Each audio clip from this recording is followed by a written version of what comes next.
Het dos coisas muito para bisa riba sei. E wachtlijst die 6 lunen, então no full hospital tem wachtlijst 6 lunen. Zie tem paar die knelpunten aan. Zitten uno e dos. Sempre nossa mira é de conos tem tanto wachtlijst. E não tá coisa sempre, tá paar de coisas, tá falta dokter, tá falta scan. Então é diferente tópico que também o hospital tá bezig com traha, né? Então para back na boa pergunta.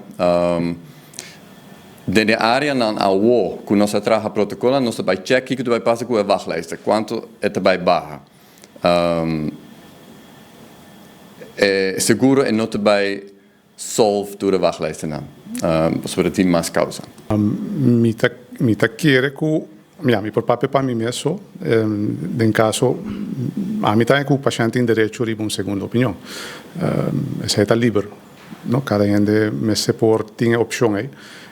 Importante como por imaginar talvez que nós estamos sempre a paciente e adviso que ora bobai a fo pedir toda a documentação, pedir todas coisas para o qual é teste não coado assim, que está é opinião e pedir também é opinião, oftewel é diagnóstico e opinião de dokter que vai acudir na G.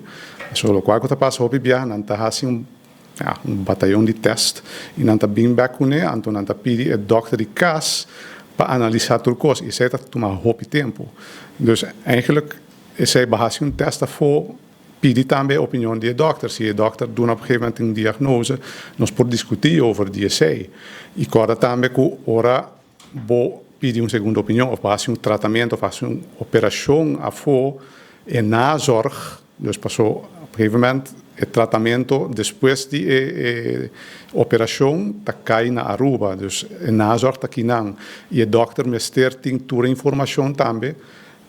Portanto, ocorre complicações, é possível, mas o dokter tem também a necessidade de passar e prosseguir com o tratamento. Então, essa é a coisa que é muito importante para ter em conta que o dokter na Aruba também mester de informação para prosseguir com o tratamento do paciente.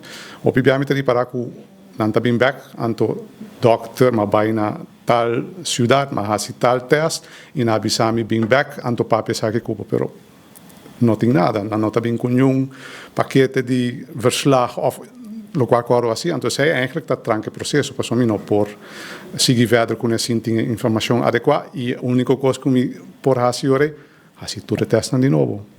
Isso é a waste of time, resources e placa também. Dus papel over G e a minha opção não tem problema para buscar segunda opinião, porque a maioria de meus colegas não tampouco, pero está open over die tipo de informação aqui.